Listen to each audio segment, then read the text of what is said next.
do the Chapter 3 handout and then the finish the classical sample one. So that's what we'll try to do.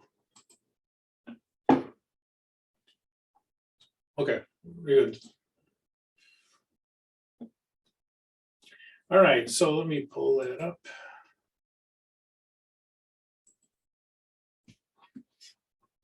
All right, so we have these so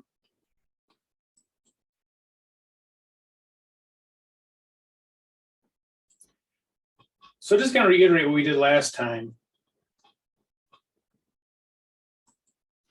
That for covered members and their immediate family, spouses, children, dependent children, I should say, that those are considered one and the same. So if you're a covered member, your spouse, your children, adopted children, any dependents, those are considered the same as you. So they have to have the same independence rules as you do. So immediate family, they are considered the same as a covered member. This means you cannot own any direct interest in financial interest in the client. So IBM, you're auditing IBM, you cannot own any IBM stock. One share of IBM stock by anyone in your immediate family, and you're not independent. You can own indirect interest, mutual funds, something like that, as long as it's not material. And I mean, the material amount is to the individual. So as long as it's not material, I know it's kind of a vague term, but as long as it's not material, usually you're talking about a low percentage maybe is invested in IBM. As to what the percentage is, I don't know. Right, depends on the circumstance. But anyway, so generally speaking, your immediate family, if you're a covered member, the immediate family is the same as you, considered one and the same. And you can't have any direct financial interest. You can have indirect financial interest. Standard Poor's 500 fund you can have. Or say you invest in a bank and the bank loans money to IBM. Well, unless the banks are complete idiots, they'd probably be loaning to other people too. There'd probably be a bunch of people in there. So one loan probably isn't going to mean too much to them. But anyway, so financial interest, indirect, or direct is a no-no. Indirect is okay as long as it's immaterial. So, but if it's a direct interest, materiality doesn't play at all. Okay, so close relatives and friends. Well, I think you guys know what friends are, so I won't go into that one, but this would be your parents.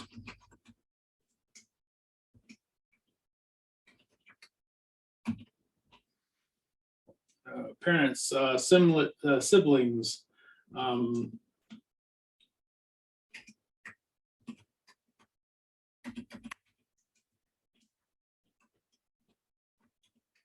non-dependent children. Those are probably the most common ones. So your parents, siblings, brothers and sisters, and non-dependent children. So if you have your kids that moved out, those would be non-dependent children. Those are called close relatives and friends. Obviously, also friends. Yeah, we know what that is. Okay, so now the rules for them.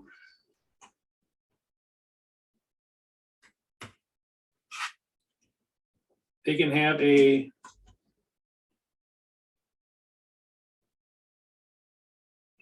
let's do here.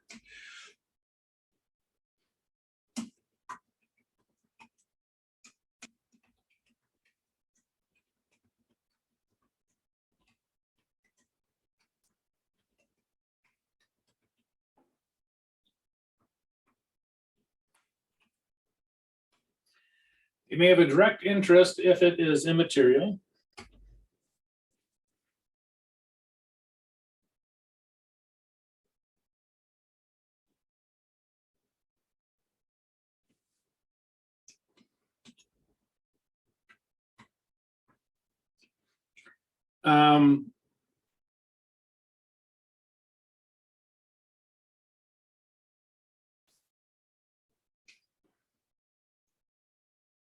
cannot have a material direct. Oops. Yeah.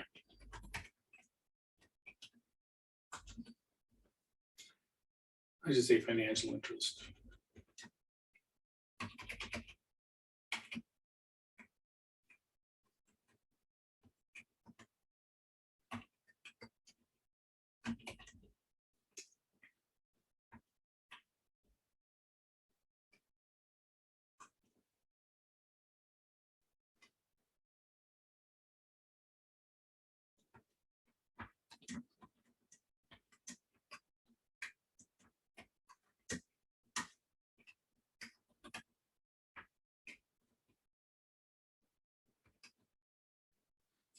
Okay, so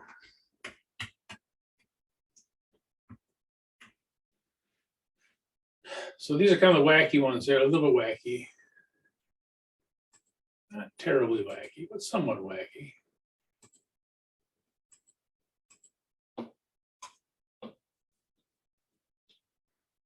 May have a direct financial interest if it's immaterial, and it's immaterial to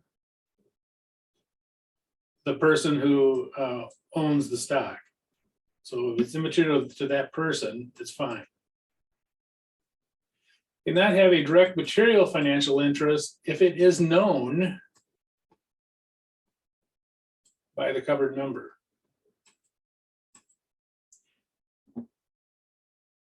So someone can have a material direct financial interest. If it's unknown by the member, there's not a problem. If it is known by the member, there's a problem. And you say, well, gee, that sounds a little odd. And here's kind of why. Unlike your immediate family, that are, the people you see at home at night, you have siblings, your parents, non-dependent children. There are people that haven't talked to their brother for 30 years.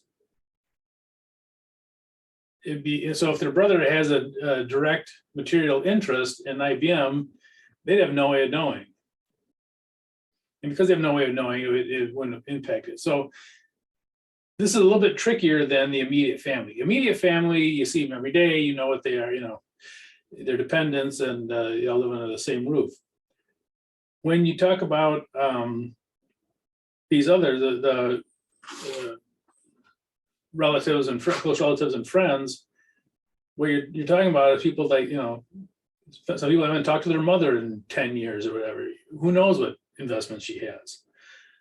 So it is very possible that you have no idea what investments these people have. Notice that's different than your immediate family. Your immediate family, you probably know what their investments are. But when it comes to people you may not see that often, and even if you do see them, your family get together, you probably don't talk about what kind of stocks that they own. So it is, it can be very common that they may have a material direct financial interest that you don't know about. So only if it's known by the covered member is it a problem. Now, if the covered member knows it, then it's a problem. Okay. Let's go through some cases here. Okay. Wanda is a member of the audit engagement team. And as you recall, people who are covered members, the audit engagement team, and they're on the audit basically. And so if they're on this, it doesn't really matter where they're at on here. If they're in the audit engagement team, they're a covered member.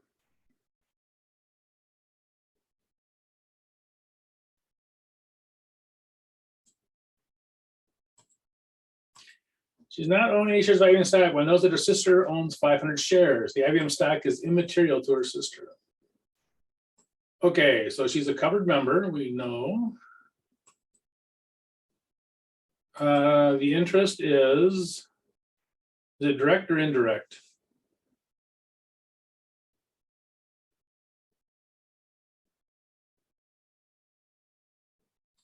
Correct.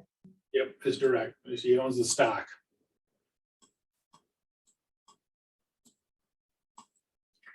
And it is immaterial.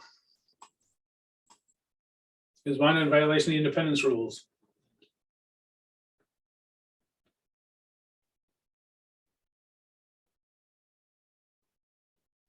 I have a question. How do we know that it's immaterial here? They'd say it. They'd have to tell you that. Okay. I'm sorry. I'm just looking at the 500 shares. Sorry. Well, actually, we're going to run into this in the next one. You asked a very good question. Yeah, so in this case, she's not in violation because it's not.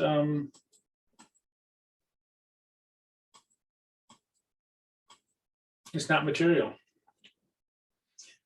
But this addresses kind of what you're talking about there. Suppose that she's not only stock, but knows that her brother owns 300 shares. And that this is material to her brother.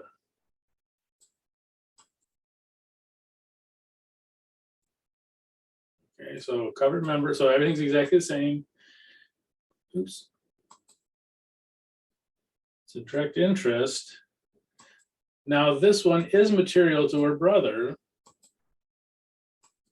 Is she in violation of the rules? Yes. Yep.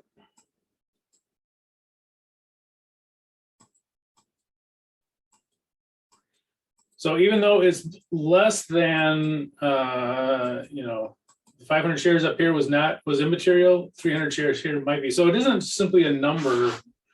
It depends on the person who is making the investment, what their financial position is.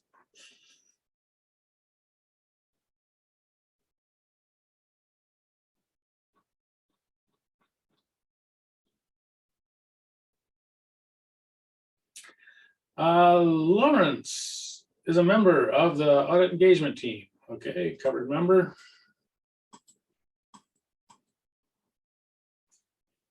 His father owns a material investment in IBM stock. Direct interest is material.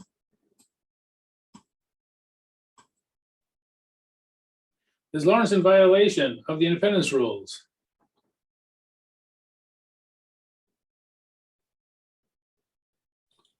No, because he doesn't know.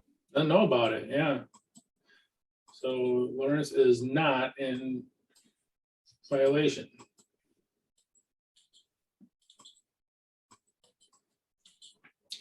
Because he doesn't know about it.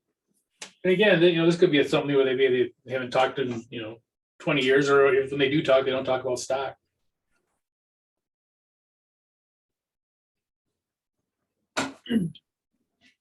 Okay.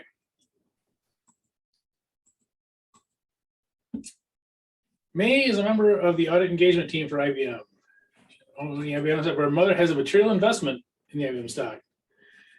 May knows about the investment and asks her mother to sell it. Her mother refuses.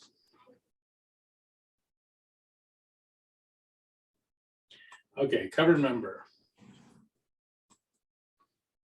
Direct interest. Material. And I got cut off here somehow. Hold on. Is May in violation of the rules?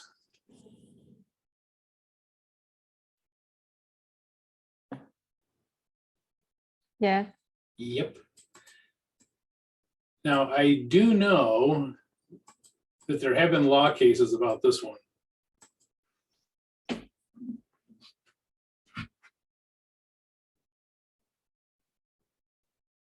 There's been law cases because, generally speaking, you have a right to make a living. They're saying the law cases are pretty much the same, and that they say, look, through no fault of my own, my mother won't sell the stock. Through no fault of my own, I'm being limited is what I can do.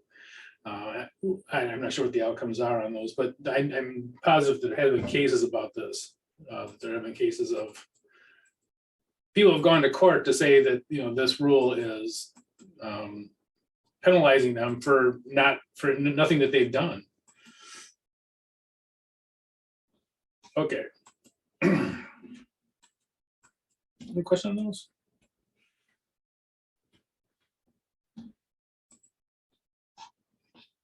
Okay, now this next part is not on financial interest. So financial interest is when you take money and invest it, whether it's in a client stock or it's in a mutual fund, whatever, you're taking money and investing it. This next part is about employment and problems that come from employment. And the employment can come in two different kind of forms. One's very common and one's very uncommon. Here. What's going on here? Bunch of paper that I'm. Oops, let's go to this one. Okay. So there's kind of two different usual things you'll see here. Two different ways this comes about, and that is, so here is the client, and here's a CPA firm. Client has a T on it, in case you're wondering. So you have a client who has an employee that goes to the CPA firm. This is very rare.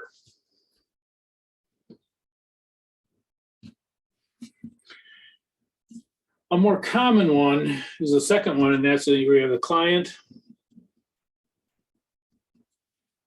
and you have the CPA firm. It's a firm.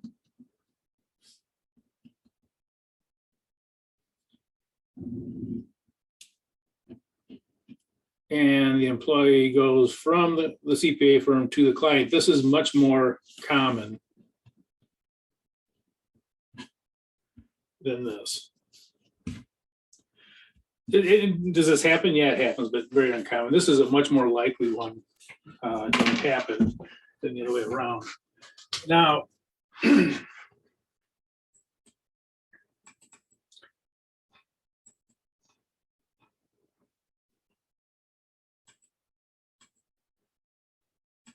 so this first one here, client employee gets hired by the CPA firm, uncommon. Okay. So,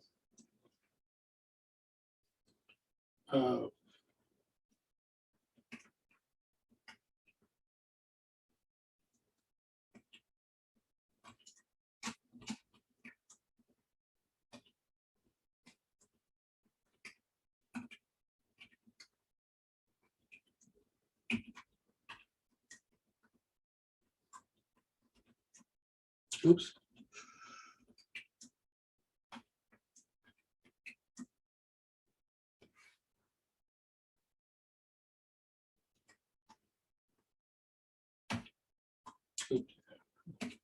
So the new CPA firm employee cannot audit their own work. So they go to work for the CPA firm. They cannot audit their own work. So whatever work they do with a client, they can't audit it.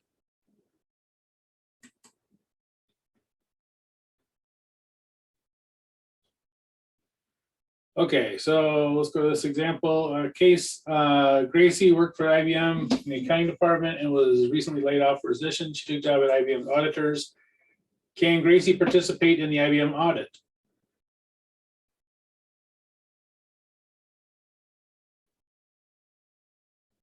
No. Nope.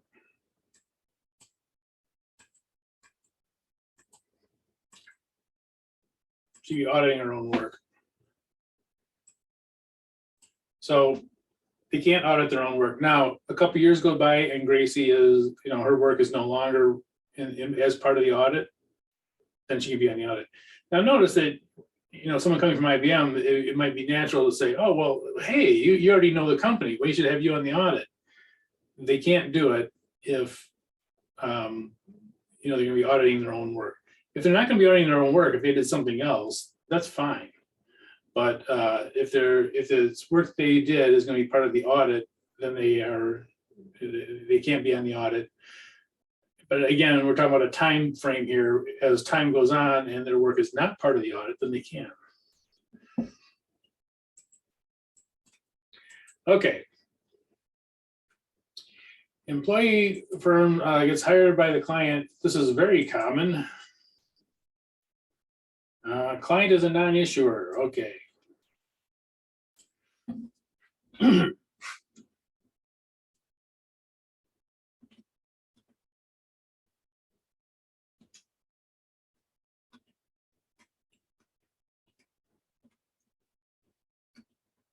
Employee must be taken off the audit.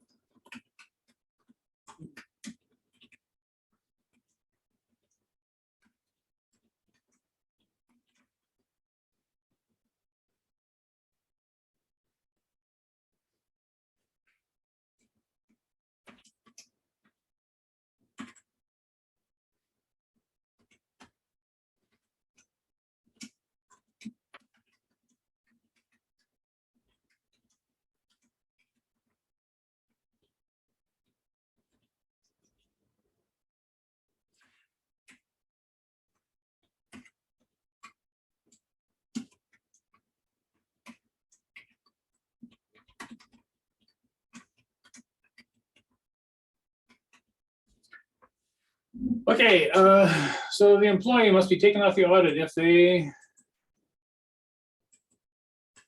have accepted the offer, or they are still considering the offer.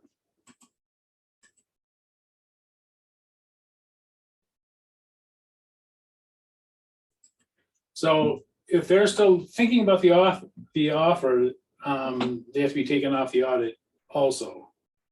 Now, if they've rejected the offer, that doesn't matter. They're not going to be an employee there anyways. But if they've taken the offer, or if they are still considering it, they must be taken off the audit. And again, if they reject it, doesn't matter because they're not going to be an employee there anyways. Now, usually, I mean, if you're going to reject the audit, you know, if the CPA firm lined this up, which is usually what happens, you know, your time with the CPA firm might be numbered anyways. But anyway, so this is so employee must be taken off the audit if they have accepted the offer or are considering it. Now,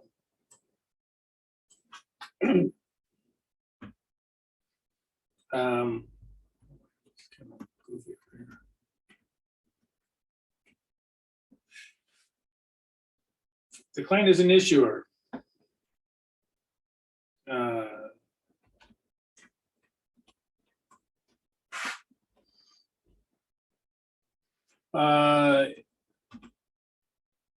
Actually, let me read this. Changes.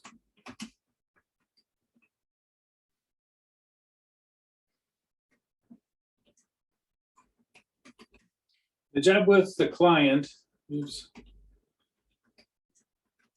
a key financial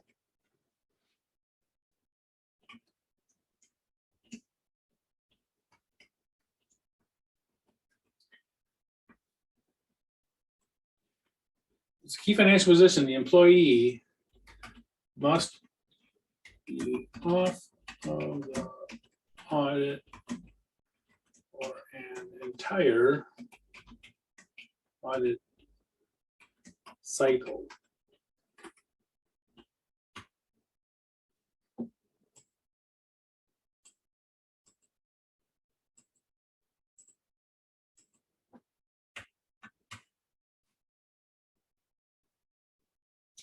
So it's a key financial position, and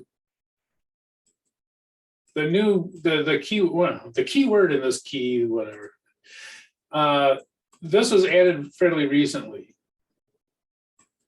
It used to be if you were just in any key position, you had to be off the audit, but now they say it's a key financial position. So if you go, you know, if you go from your CPA firm and you go to the, you become the director of design or something like that, something that has nothing to do with the financial end, that's okay. But if it's a key financial position, if you're off the audit for an entire audit cycle, now that can be a very long time, and I'll show you. You know, the times you'll see this as being 1 year, but it actually could be more than that. Oops. 1 year plus.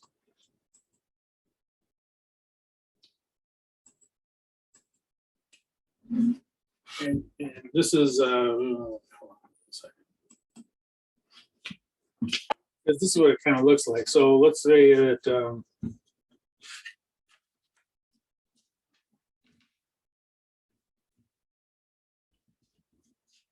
paper move over. Okay.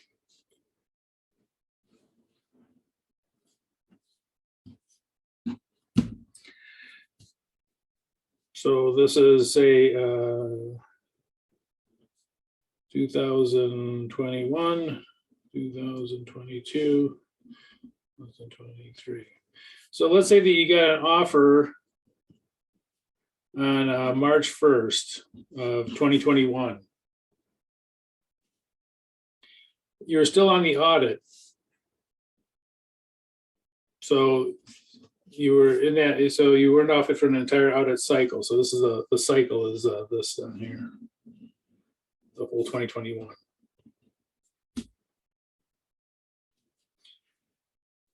You'll only be off it at the end of this. So you can actually take this job that was offered on March 1st, 2021. You can actually take it on January 1st, 2023.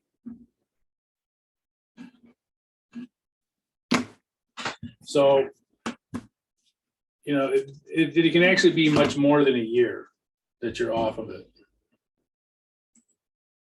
Oops.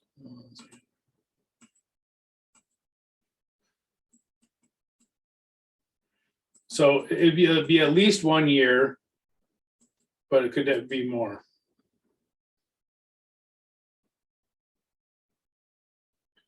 Okay, so let's see how these work out.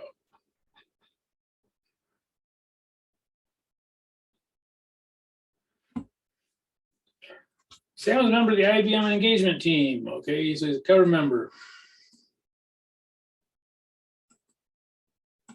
Or job at IBM. Sam is not accepted or rejected the job at IBM. Can Sam work on the IBM audit?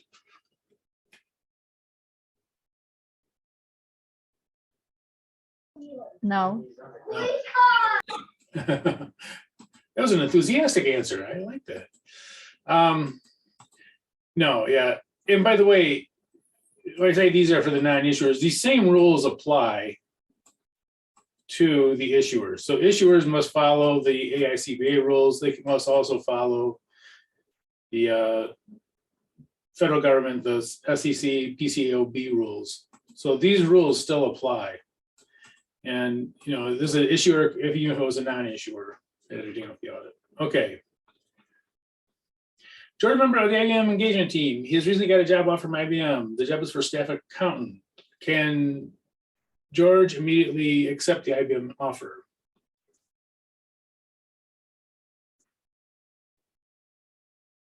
Is a staff accountant a key financial position? What do you think? No. No. No. Can you accept the, oh yeah, he can accept the offer. So yeah, it's not a key financial position. It's, you know, a staff accountant probably cannot change the financial statements.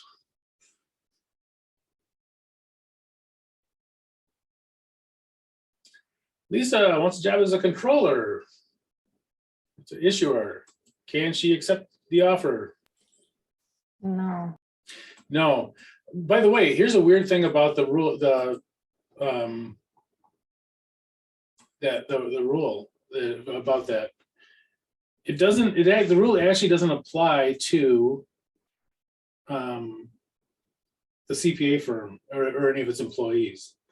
The SEC regulates the companies, and the SEC says that you cannot hire someone for a key financial position who has worked on the audit unless they've been off an audit for an entire audit cycle. If you're wondering why they have that there, you say, well, why is that? That just sounds like it's mean. Like, you know, this person can't take their job for, you know, over a year.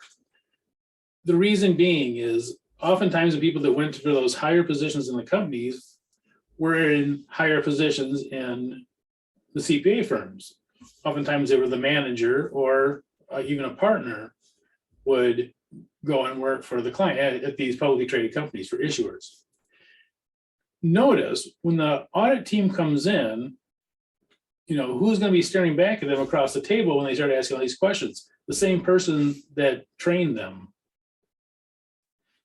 So even though it's very common to have people go from the CPA firm to the client, if it's a key position, you want to avoid having someone who's been trained by somebody, a mentor, on the other side. That you're supposed to be doing your due diligence and professional skepticism while facing your mentor. Your mentor is the one that you're. So they felt that this was like a dynamic that was really bad, and it was happening quite frequently. So that's why they have this rule that they have to be off the audit for an entire audit cycle. Usually in key positions, they come from high up in the CPA firm and probably trained many of the people that will be actually doing the audit.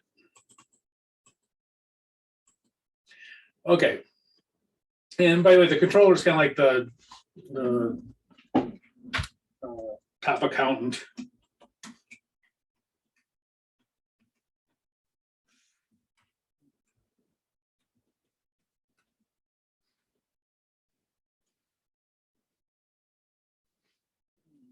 Yeah, I should say head. The head of the accounting department.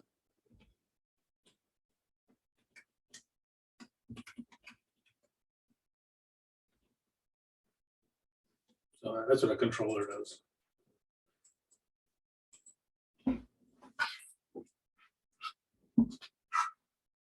And oftentimes the controller will be almost like the second in line in many companies to the chief financial officer.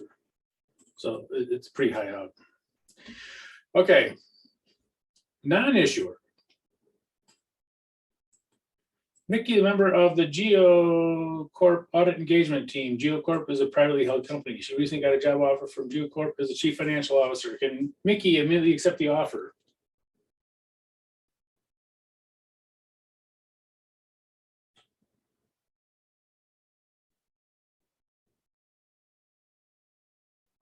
No.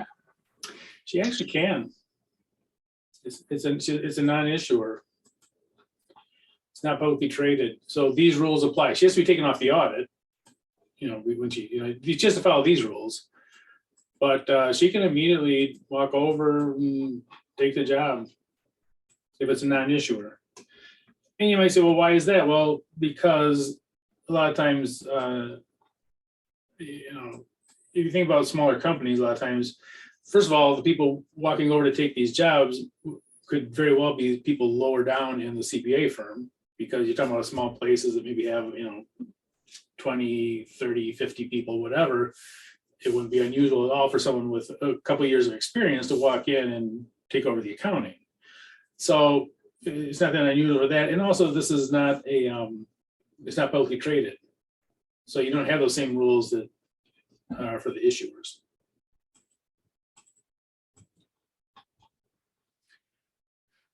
Okay. Employment interests of the family members. Okay, so now we're talking about the people in the family and close relatives. And basically it comes down to the same thing we just talked about, and that is key financial position. You cannot have family members or close relatives in key financial positions in the client.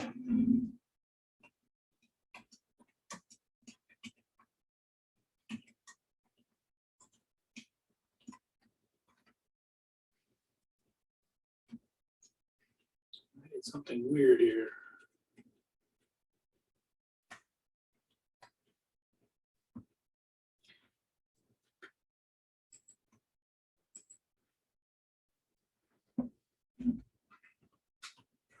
Okay, so family members and close relatives can act by key financial positions.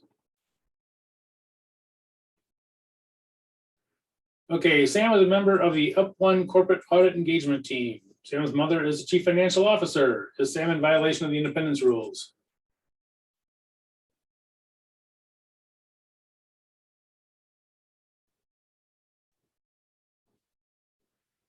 Chief Financial Officer is a key, it couldn't be a bigger. No, yeah, Yeah, well, he is in violation of the rules. Yeah, because Chief Financial Officer is pretty high up. That's definitely going to be it'll be a key financial position. Let me highlight that. Hold on. Okay. So Sam, yeah.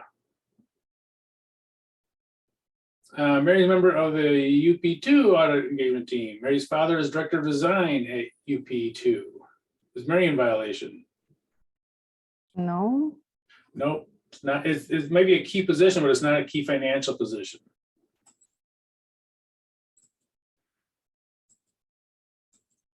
And again, that is sort of a new rule that they may test you on the CPA exam, because up to like maybe 3 years ago, 4 years ago, it used to be any key position was a no-no. Then they kind of said, well, you know what? We're only looking for key financial positions. Only people that can affect the financial statements. If they can't affect the financial statements, then even though it might be a key position in the company, it's not a key financial position. So, the director of design is not financial.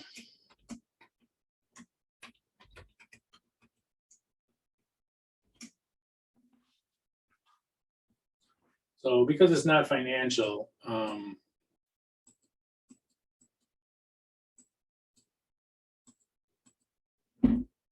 it's okay. Okay. No, what time is it?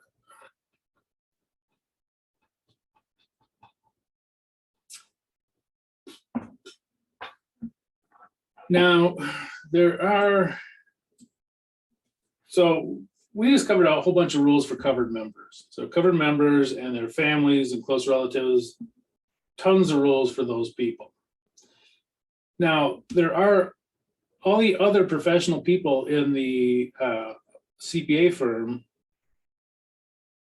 Those people also are held to standards, although not nearly as high as standards as covered members.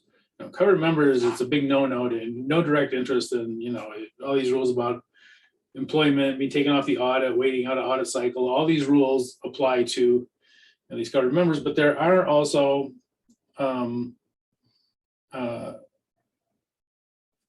rules for the other people. All right. So,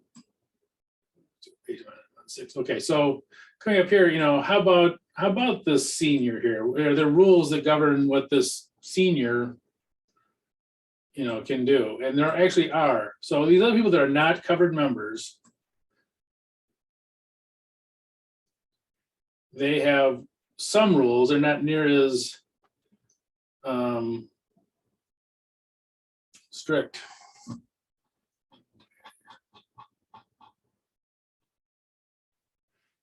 So non-covered members, these are people who are not covered members. They still have some rules.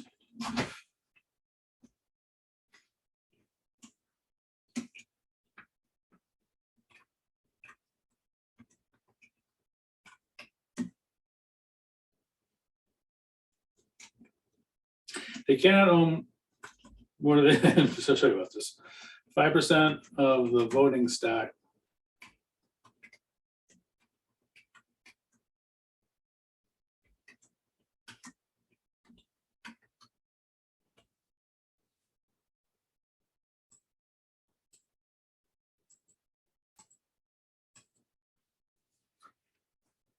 So if you're a non-covered member, you can have a direct interest, but it can't be more than 5% of the voting stock of the client.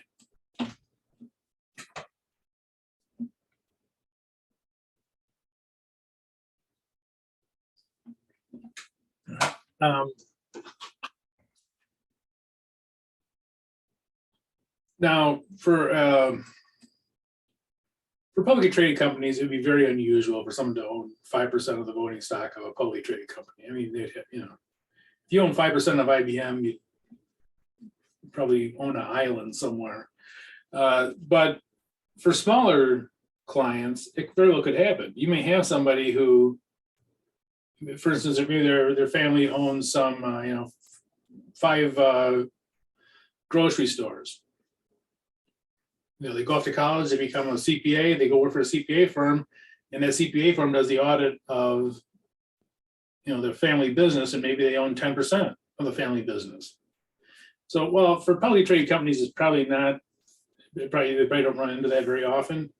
It could be for smaller clients that you might have, especially through family ties, you may have someone who has an interest in it. And if they are, even if they're not on the audit, they would, the entire audit firm is not independent. Okay. Employment interests.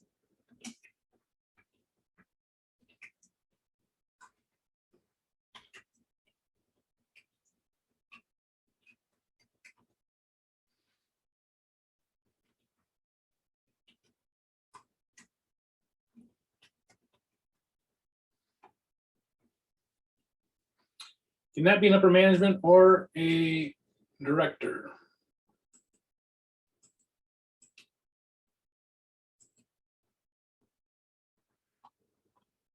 Okay, so and by the way, sometimes being on the board of directors is, usually the upper management one's kind of obvious, but being on the board of directors, for instance,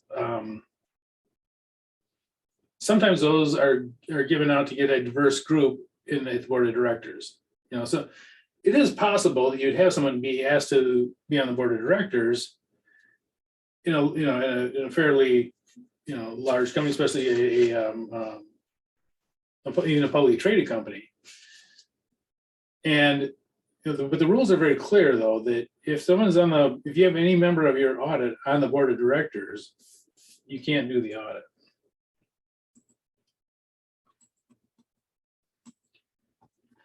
Okay, James is a senior auditor for a CPA firm that audits IBM. However, James is not a covered member. So James is not a covered member. James is also an ordained minister and recently accepted a position on IBM's board of directors as a spiritual director. James is not on the audit committee at IBM. Will James' position impact the CPA firm's independence?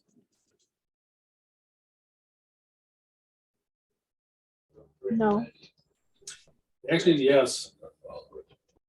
So even though it is, it's not on the audit committee, any of that, you cannot be, you can't be at the director position. Even though in this case it really has nothing to do with James's career, you cannot be on a board of directors. The whole and for both of these, the entire CPA firm is not independent.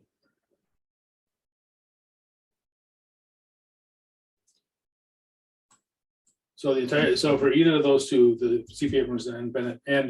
And by the way, that board of director thing and upper management thing, if they're in the upper management on the board of directors, even if they're not working on the audit, if they're on it for one day, it's out. So I have a question, but Mhm. It says a spiritual director. Doesn't have anything to do with any financial department or anything like that. Even yeah, but it's a director. It's someone who can has oversight and can influence the company. oh, okay. Yeah, and it's not to say there's anything, there's nothing wrong with taking a director position like that. And actually, there's been, I don't want to get into history, but there's been some really good things that have come out of those kind of situations. But yeah, it's one of those no-nos. Now, if if they weren't on the audit for the audit period, that's fine. But it was at the director level, and two, you got to remember that the biggest thing we do is like credibility. So if you have said, okay, the CPA firm has people who are directors for the company, it might damage that a little bit, even if there's nothing wrong. Remember I told you you had to be independent in both appearance and fact. And it could very well be that you're independent in fact, Right, I mean, it may have nothing to do with it, but the appearance might be that there's something that's wrong. So to avoid that, you can't have anyone who's in director or upper management positions in the company, even if it's for a good, good reason. Okay. Yeah. Okay. Oh, there's a lot more stuff here. I'm going to stop here. We're not going to finish this one this week. We'll take a break and then we'll come back and do the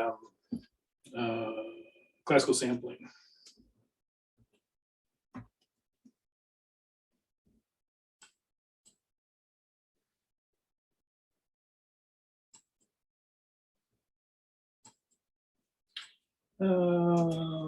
So, let me pull up the classical sampling one. Oops, not that.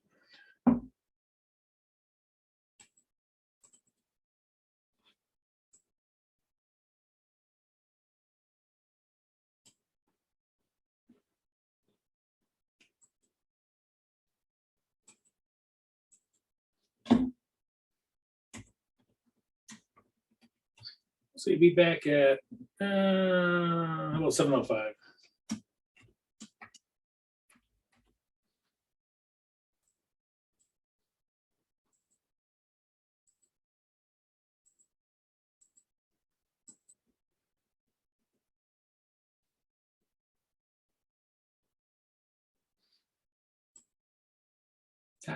Just do something.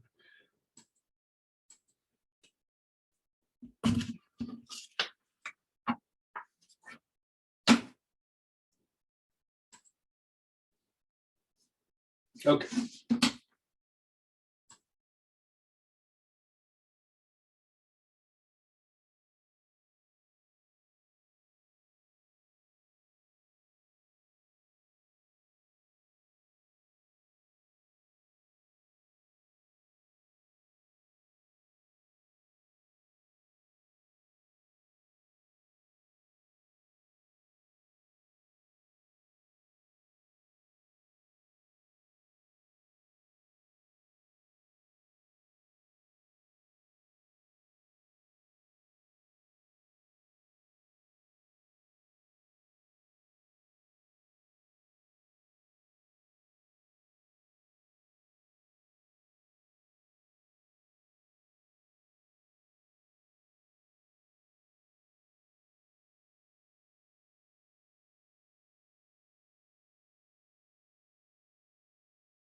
Hello.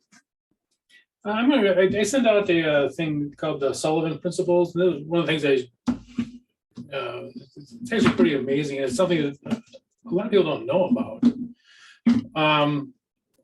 But the Sullivan Principles, let's pull it up. I sent it out to the email. I don't know, sure if you got to the emails. Let me check and see if the email showed up.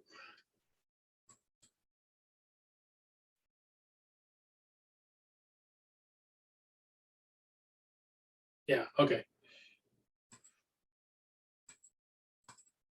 So the Sullivan Principles is actually very interesting.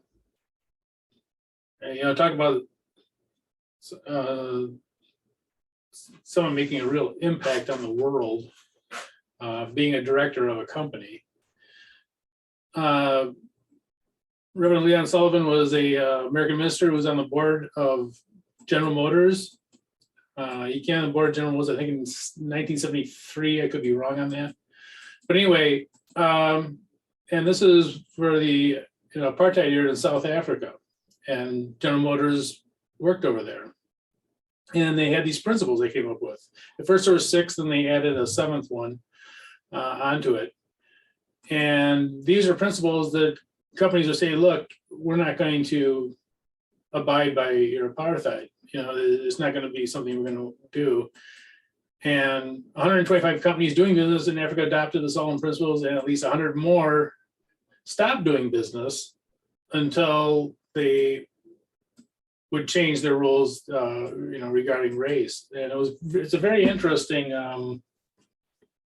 set of rules. And many people have argued that this is why, apartheid fell, is that, you had all these companies that were leaving. People were saying, well, we're losing all this business, but also the companies that were staying, they were promoting blacks in the country which didn't have equal rights as whites. They were promoting them. Up the company, they would, in regular, jobs as they moved up and blah, blah, blah. And that when you have all this big financial group of people and they say, look, we're going to ignore your rules. We're just going to, when they come into our business, it's going to be, much more fair. It should be much more fair. It will make strides being much more fair. But, going through this whole thing, and here's the amazing thing about it too, was that by far the most successful companies that operated in South Africa were companies that adopted these rules. They were much more profitable than the other companies that didn't adopt the rules, that followed the thing. So, someone from the board of directors of, it's hard to imagine anyone on the board of directors of General Motors made a bigger impact on the world. I mean, it really was something, but yeah, so, and for whatever reason, it's I don't say it's overlooked, but you don't hear about it too much. In fact, I've talked to people who, studied this kind of stuff in the school, and they hadn't heard about it. But the Sullivan rules were big, and basically the companies that were there said, look, we're going to leave until you change, or we're going to ignore your rules, and when it comes to our company, we're not going to follow them. So it was kind of a big thing, and it was a good moment for America, and certainly for one company, their board of directors. Okay. So let's go to classical sampling. Okay. So again, we're going to do these methods, and it's just kind of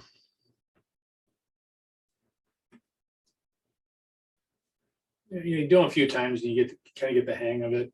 And again, on the CPA exam, they could have regular big problems, and most of these come out of those problems, but they can also have multiple choice questions. A lot of times they'll give you a scenario. Here's the here's the sample we picked, and come up with a projected value or a projected misstatement, or whatever they want to ask, basically. Okay, so problem number 3. Average audit value.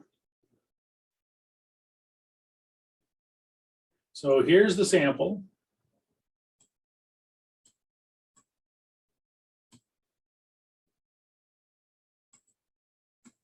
Okay, let's not do that. So here's the sample, and we got to find the average audit and the average book value.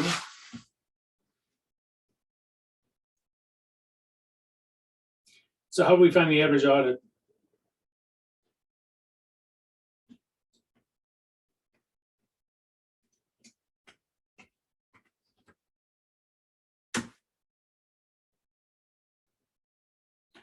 We're gonna divide it by how many items?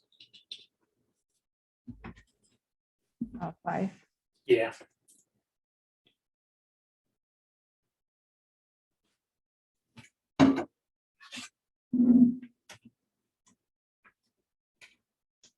Did we already do this one? Am I the only one that didn't do it?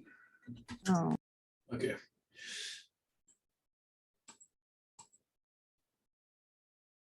Okay, so we'll do the same thing with the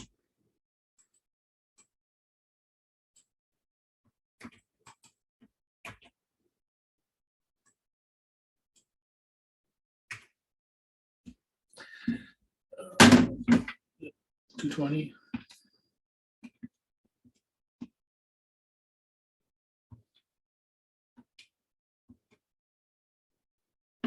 Okay.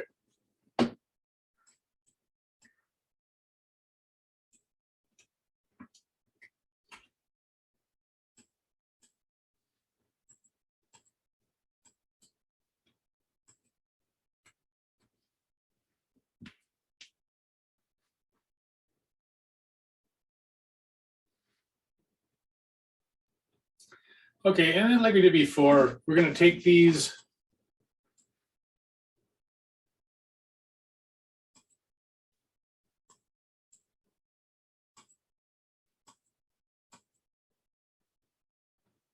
We take these values and kind of project them over the entire population. I think I asked this before, but in the other class, by the way, which one of these numbers are you, would an auditor feel were more persuasive or feel were better numbers? The audit values or the book values? yeah, audit. Yep. Yeah, this is the most important one here because this is, it's always more persuasive to have evidence that you got yourself. You came up with those numbers, you figure where they are, rather than someone handing you the numbers and saying, here's the numbers. So the audit value is really the one that they usually concentrate on. Okay.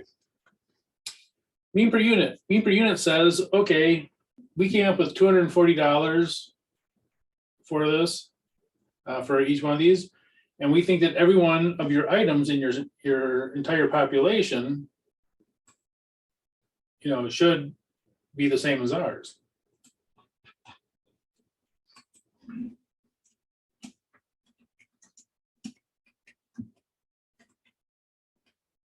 So the audit average, $220.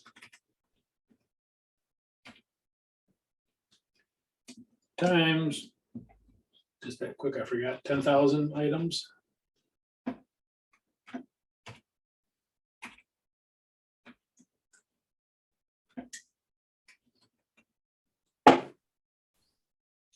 Isn't it 240? Yes, you're right. That would have made a difference. Thank you.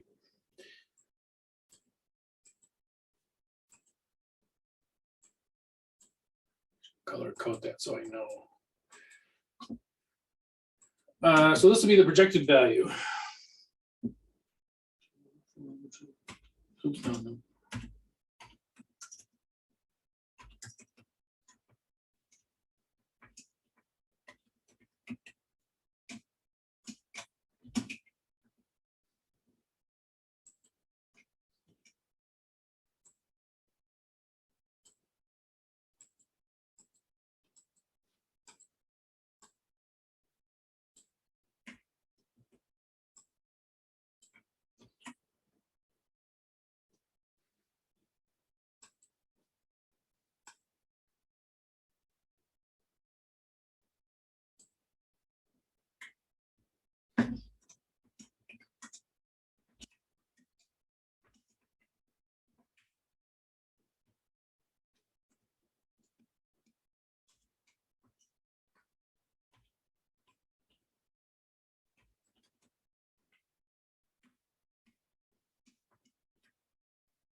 right, so we would have a projected misstatement.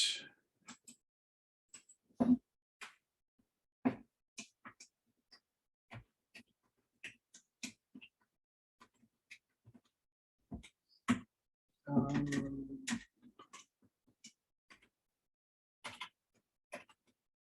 100,000.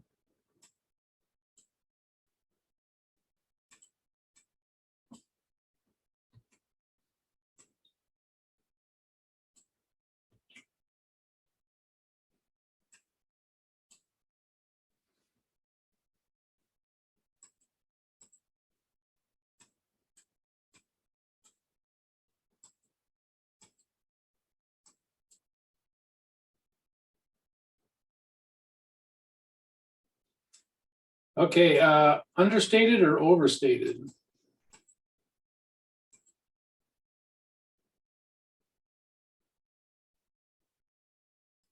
Overstated. Yep.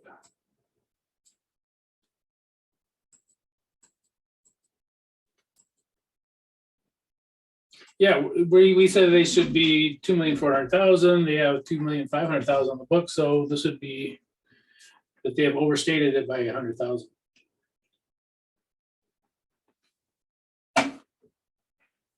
Okay. Down here we have ratio.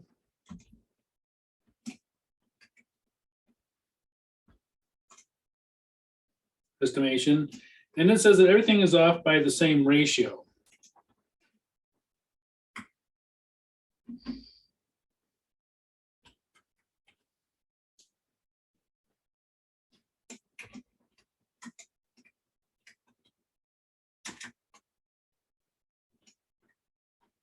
In other words, put it in again say a different way, that big items will have big errors, little items have little errors. The size of the item matters. A $50 item is going to have smaller errors than say a $50,000 item. And we times this times the total book value.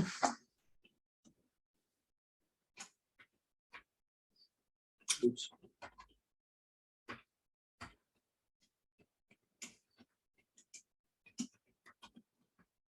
And this will equal our projected value. That's $1, by the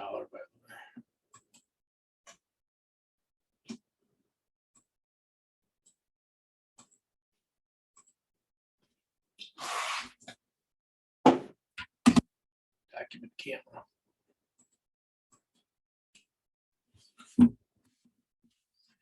All right. So 240 divided by 220.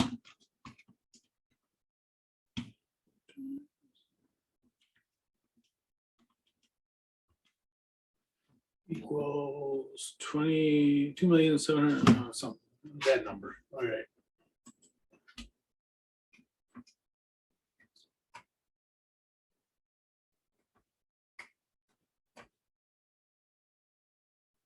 $273, I think.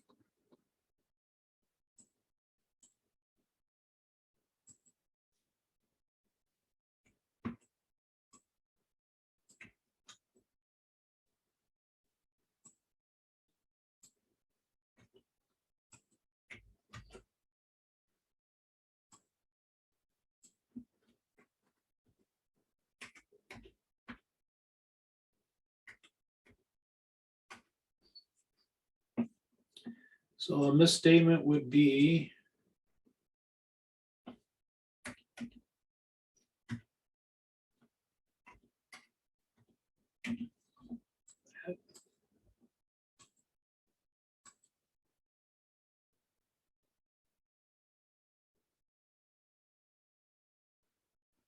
okay. So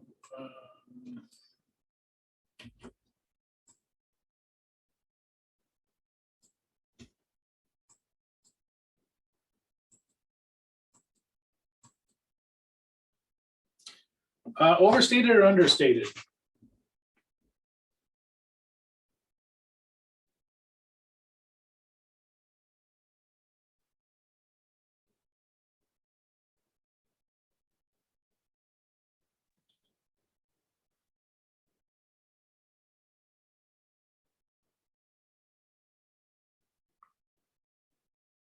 What do you think?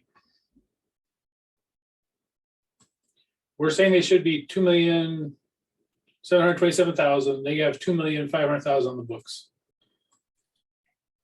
No, it's understated. It's understated.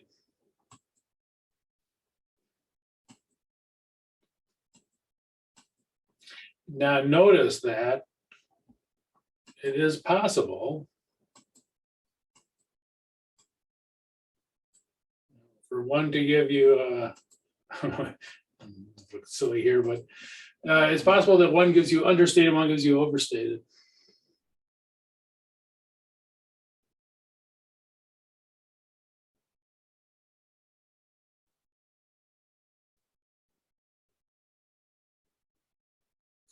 And then there's nothing wrong with them, you know. We'll get to later. Well, I talked a little bit about it, but the different methods that we use. But yeah, it is possible you run into this situation. And that's not me. Dog. And I know on the CPA exam they did have a question on there, a real CPA question from years back that they had that situation. And you doubt yourself, you know. I don't know. This one's overstated. This one's understated. Is that right? You know, but yeah, it is. Okay, difference estimation.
And so this is a difference estimation one, and this one says that, look, the difference here is $20.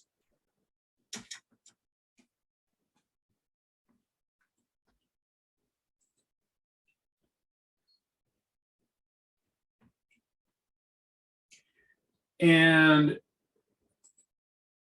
because the difference here is $20, we're saying that they have to add $20 onto each one, right? We're saying that it's $240 for each one. They have an average of $220.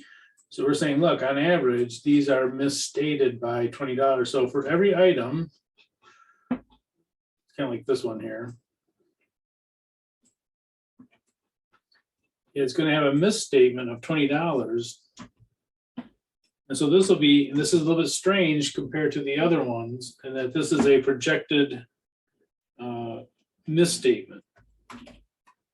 So this one, I just did there. So this one is the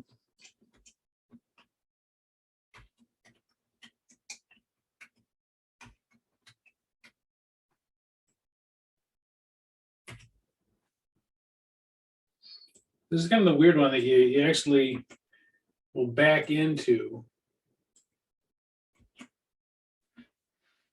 Okay, so if we're saying they got to add $20 to each one of these, are we saying that it's a $200,000 overstatement or understatement if they have to add $20 to each one?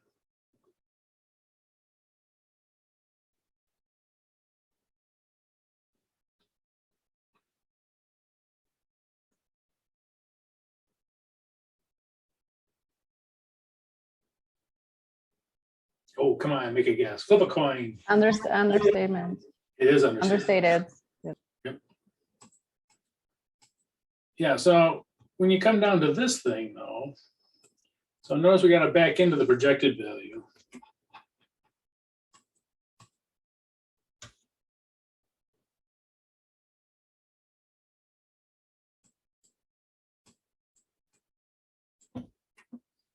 Yeah.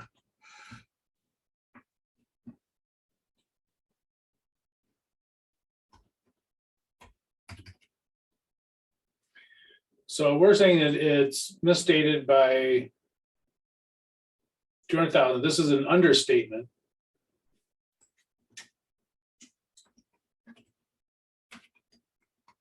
So what would the projected value be?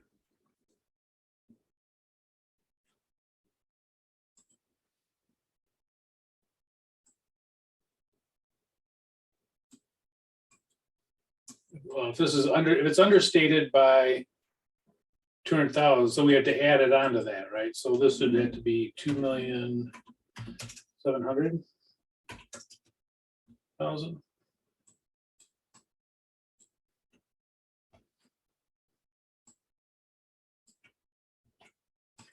Again, this one's a little bit strange in that you get the misstatement first.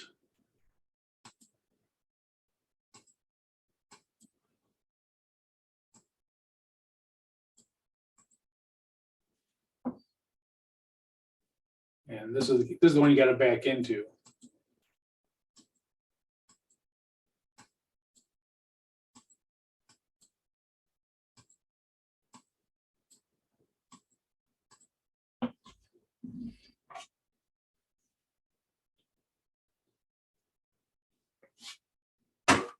Any question on that?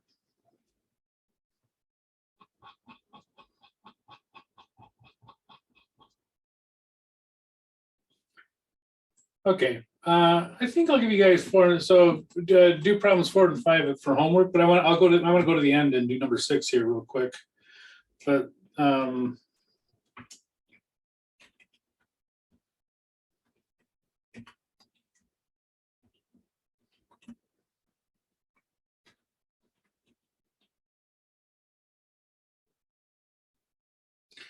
4 and 5 for homework.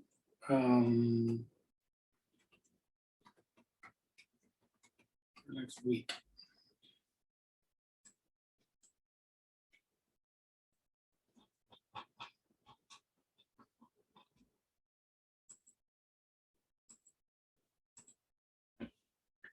So I see me work through these 4 and 5. These are actually a little bit easier in that well, I shouldn't say they're easier. They're kind of the same, but you're going to use these numbers. These absolutely were CPA exam questions. The same format's been given before. I want to go to number 6 though, real quick here.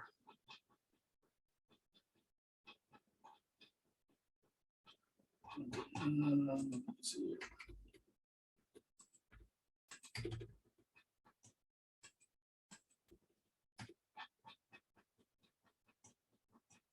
Okay, I talked about this a little bit, but this is, when do we use which one? And the idea here is, as you notice, depending on what method you use, the projected misstatement can be, can be different quite a bit. See, the natural question is, well, when do you use this? Which one do you use? So these are kind of the rules for it. And the mean per unit estimation is useful.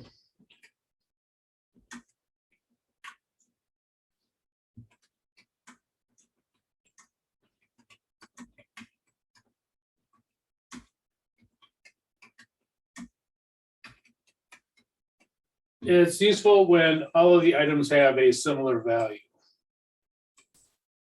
And again, this is, and a lot of these can be used for things even outside of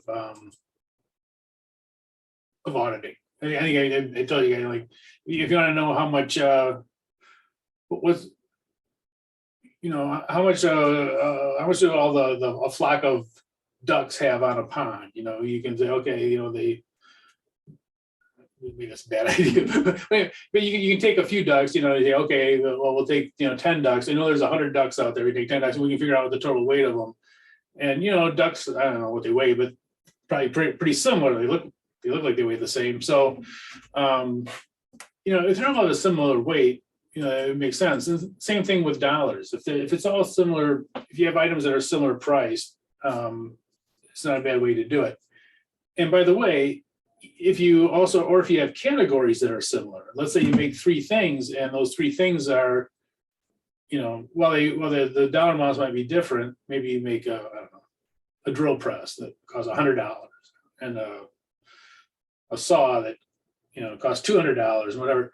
You can break up that audit into different categories that are of similar items, and mean per unit's fine if they have a similar value. Ratio estimation. This is a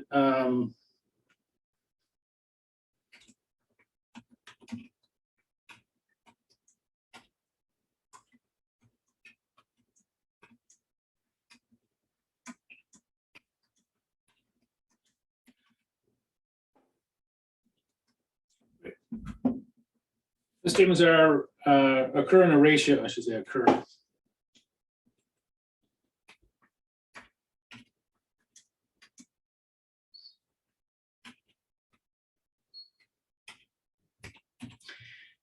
Sorry for rewriting that. The statements occur in a ratio of the book value.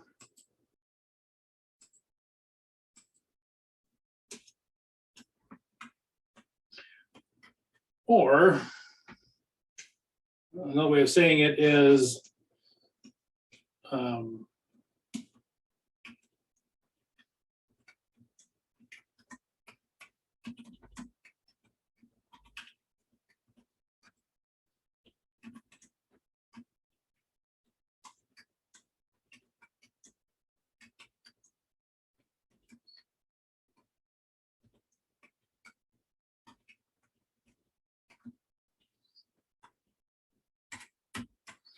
it's the kind of the same thing. It occurs in ratios. In other words, small items have small errors, big items have bigger errors. And it's kind of intuitive. If you had a $50 account, it's probably not going to be off by $5,000. On the other hand, if you have a $200,000 account, it might be off by $5,000. That there's a ratio of the items. And by the way, in my humble opinion, this is probably the most useful one. Now, they're not going to tell you that on the CPA exam. They'll say usually whichever one's appropriate. I should say probably the most universal one.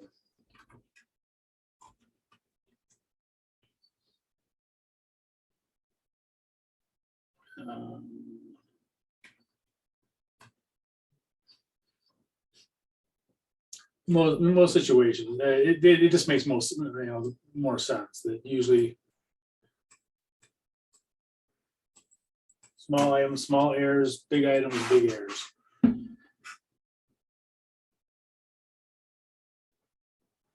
And difference estimation is used. Oops.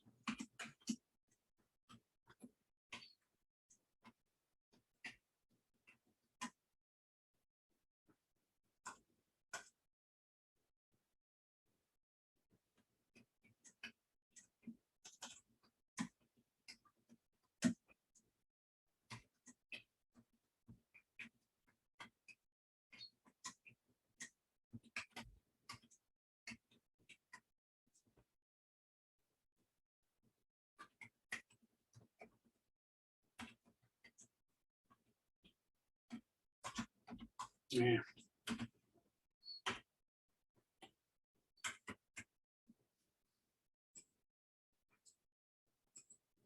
Oh.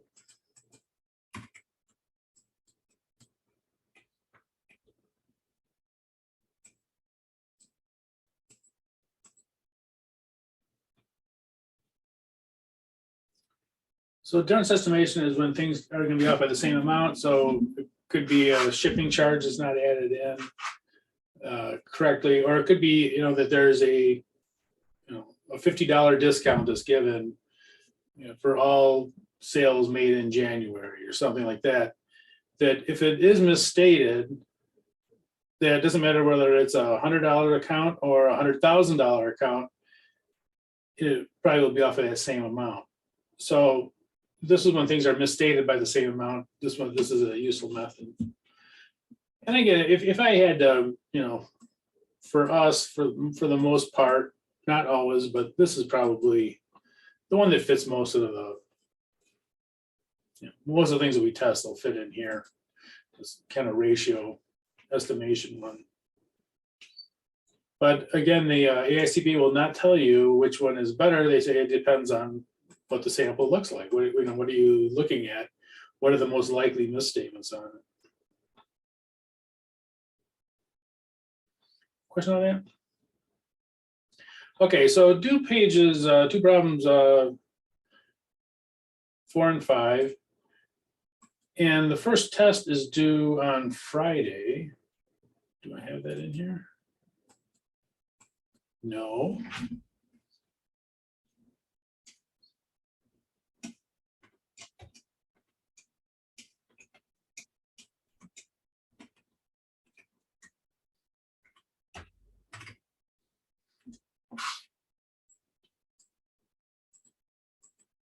So chapter 1 and 2 exams due Friday, so get that in, and then give these a shot. No, not that. Problems 4 and 5, and we'll go over them if you have any questions on them. We'll see where you're at. But anyway, see if you can do these, those two, 4 and 5. They're very similar to the other ones that we did. Professor, can I see the letter C part, please? Which one? C, letter C, as in Coke. Oh, down at the bottom. Yeah. No, I'm sorry. Just if you could scroll up. Yeah, there you go. No, you are problem. Let me see. Sorry, it's the number 3, letter C. There you go. Yeah. Okay, fine. Thank you. Yeah, and again, that's kind of a strange one in that the mean per unit is overstated, whereas the other ones are understated. You'll notice that the mean per unit one completely ignores the book value. It completely ignores that. If you're doing the mean per unit, you don't have to do this. We don't want your numbers. Your numbers are terrible. But anyway, this so this method, and that's one of the reasons why it can be different than the other ones, because the other ones take into account the book value. These both take into account the book value, whereas this one doesn't. The mean per unit. Okay, thank you. Is that chapter 1 and 2 exam the one that you assigned last week? Yeah, I sent it out last week. Yeah. So the chapter 1 and 2 exam was one I sent out last week, and it's due Friday. Now, even if you don't get it in by Friday, you can still turn it in, and for full credit. It's just when I do the grade to dates, you won't have a grade for it, obviously, until you turn it in. So you can still turn it in. There's no problem with not getting the grades for it. And by the way, I told you guys you can't turn in tests twice. But if you do turn in if the test hasn't been graded and you want to change something, you can. You can resubmit if it hasn't been graded yet. And I usually wait until the due date to grade them, just because I put notes on there for what was wrong and all that kind of stuff. So you can resubmit if you think about it. Oh, you know what? I don't think I did this one right. As long as it doesn't have a grade yet, you can resubmit it too. So, all right. Any questions? So today, we're not gonna turn in anything. We have the test turn in on Friday, and also we've already turned it in, and then try those two problems 4 and 5 out of the classical sampling. We'll go over in class and see if you have any questions on it next week. And next week we'll finish up chapter 3 and do the multiple choice questions. You get extra credit points. And I think that's it. Next week I'll assign the chapter 3 exam. But so the only thing to do this week is turn the test in if you haven't done it already. And then also if Yeah, so give problems 4 and 5 a shot and see if you get those in. I'll probably hold off on well, I guess I can put them in as an assignment right now. I think I might make it for a week after next week though, whatever that is. That'd be the 25th. Okay, any questions?